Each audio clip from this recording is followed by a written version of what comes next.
Well, the announcement from the Border Force unit has infuriated a lot of people here in Melbourne who called a snap protest. And a few hundred people turned up, and that's grown into a very large number who was stationed outside the Flinders Street steps listening to some speakers and chalked things like Border Force racist on the steps of the Flinders Street station.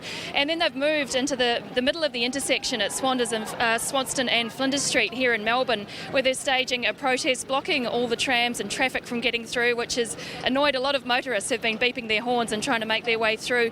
But it seems to be quite a peaceful protest, even though there's quite a lot of depth of feeling there. I spoke to one woman who said she thought what the Border Force unit had come up with this morning was kind of Orwellian. She said that's not the kind of things that it's not the way Australia does things here, and she said she called her local MP because she felt so strongly about the issue.